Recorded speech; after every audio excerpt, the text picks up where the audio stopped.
আসসালামু আলাইকুম, কেমন আছেন সবাই? রমজানের শুভেচ্ছা সবাইকে। তো আজকে নিয়ে আসলাম একটা শরবত বানানোর জন্য। ইফতারিতে সবারই শরবত বানানো লাগে।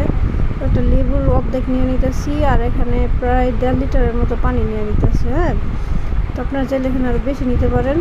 এখানে ঠান্ডা পানি ইউজ করলে মনে করেন বরফ দিলে আরও বেশি হয়ে যাবে।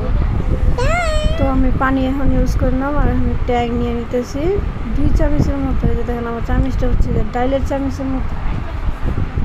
তো এই যে 1 চামচ, আরেক চামচ, এটা নিয়ে হচ্ছে 2 চামচ আমি ট্যাং দিলাম। হ্যাঁ, নাড়া দিয়ে দেখেন আমার ট্যাংটা কিন্তু একটু ঘন অনেকটা হয়েছে। আপনারা চাইলে এখানে পানি অ্যাড করে নিতে পারেন। আর এই যে লেবু দিয়ে আমি একটু লেবু চিপড়া দিতেছি, যাতে একটু টকটকটা লাগে আর লেবুর ফ্লেভারটা লাগে। আমি কিন্তু মালটা রিয়াটা দিতেছি। আপনারা চাইলে এখানে ম্যাঙ্গো বা অন্য কোনো কিছু নিয়ে নিতে পারেন। তো আমি লেবুটা চিপড়া দিয়ে নিলাম, 2 টুকরা লেবু নিয়ে।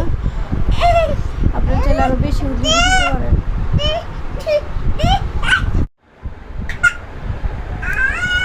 তো একটু লড়া দিয়ে নিলাম। এখন আমি চিনি একটু করে দেবো। তো চিনি আমি এই যে 1 চামচ, 2 চামচ আর 2.5 চামচ, মানে 2.5 চামচের মতোই দিলাম। তো এখন একটু লবণ অ্যাড করে দিব। লবণটা দিয়ে দিব, এটা লবণটা জাস্ট সামান্য দিব। আর রয়েছে ইসুপগুলোর ভুসি। আপনারা চাইলে এখানে তোপনা দানাটাও দিয়ে দিতে পারেন।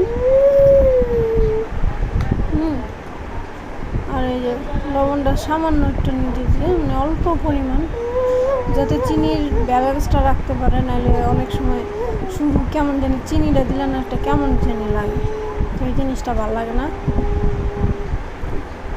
তো আমার শরবত কিন্তু অলরেডি বানানো শেষ। আমি এটা এখন নর্মালে রেখে দেবো, এত ঠান্ডা খাবো না, যেহেতু এটা এখন ঠান্ডা ঠান্ডা ভাব আছে।